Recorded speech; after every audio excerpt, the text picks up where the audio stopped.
today's session we are making mixed vegetable curry. So we have already set our pot and we've poured in approximately 2 tablespoons of hot vegetable oil. It's definitely at the level it should be, and we're going to throw in our cumin or jeera. We wait for that fizz or that pop. Once it starts popping, we then look to add our aromatics, and the first thing that goes in is the onions. I'm going to use plain Dutch onions, white onions, and hope for a caramelization. So,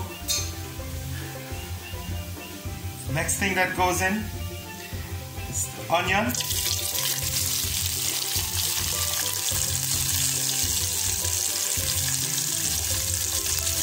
I'm going to add a little chili, 1 chili, roughly chopped. You could chop it fine if you wish to. Alternatively, if you like heat, you could put more chili in there. But this is how it looks. I'm just going to leave this do its own work to fry in the oil for approximately 1 minute. It should be sauteing in hot oil. With the caramelization of the onions occurring, it is now time to add the garlic ginger paste. So I've used my mortar and pestle and I finely ground this, and I think it will give off a lovely aroma. So I'm just going to let that fry in.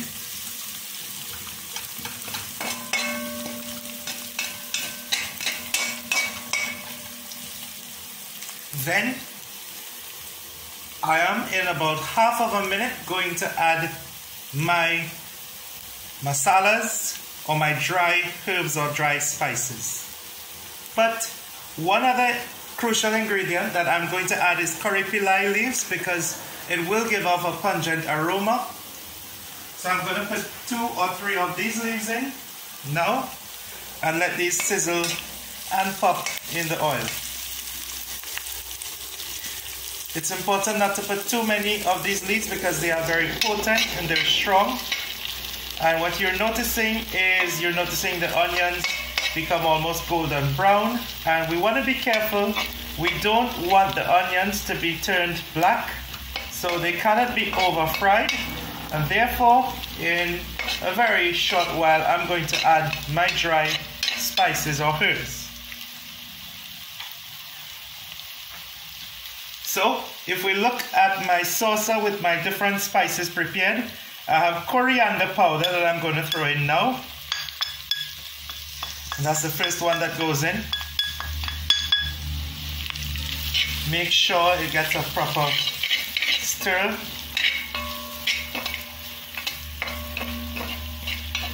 So this is going to be sauteed, or this is what we call the chunk process.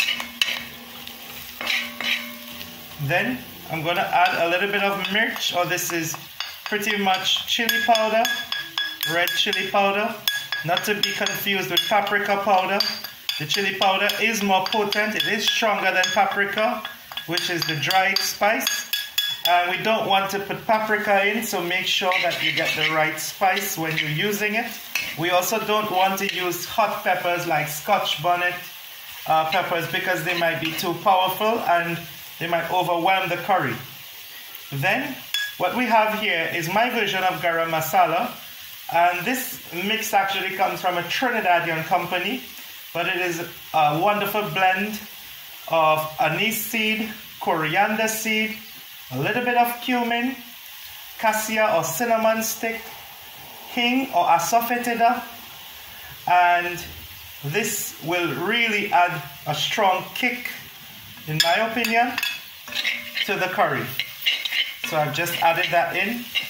And that's my version of a garam masala that I toasted and then I ground in a coffee maker, or rather coffee grinder. So I'm just leaving this here to kind of fry, and it's important to parch our dry masalas or herbs. And the reason for this is that masalas tend to be relatively dormant in terms of their potency because they have been stored in temperatures that are roughly cool to dry for months or years, and they have lost that strength.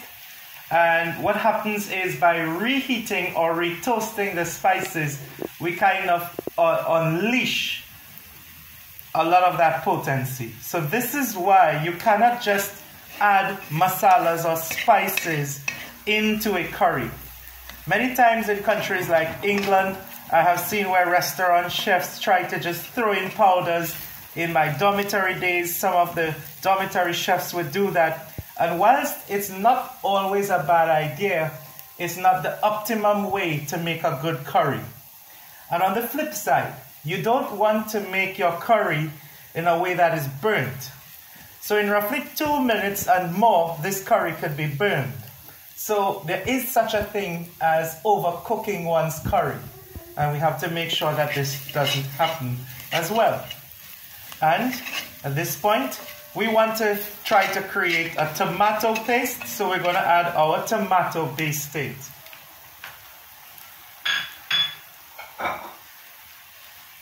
I have been very rough and large in terms of my chopping of the tomatoes.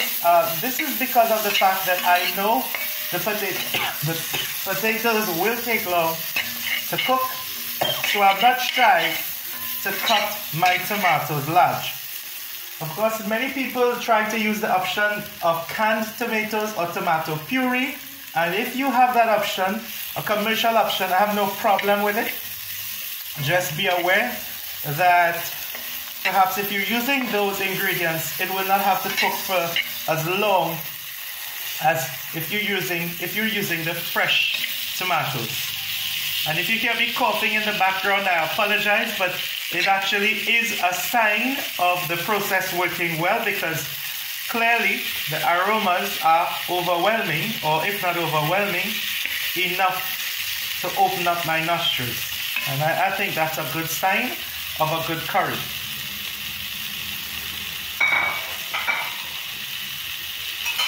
Then, to make sure that the tomatoes and onions are well cooked, it's important to put a little bit of salt in now.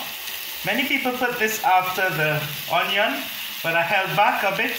So the purpose of the salt at this point in time is to release the moisture. So there will be moisture being released from that tomato scenario, from that tomato chopped situation, or what we hope eventually will be a nice tomato paste.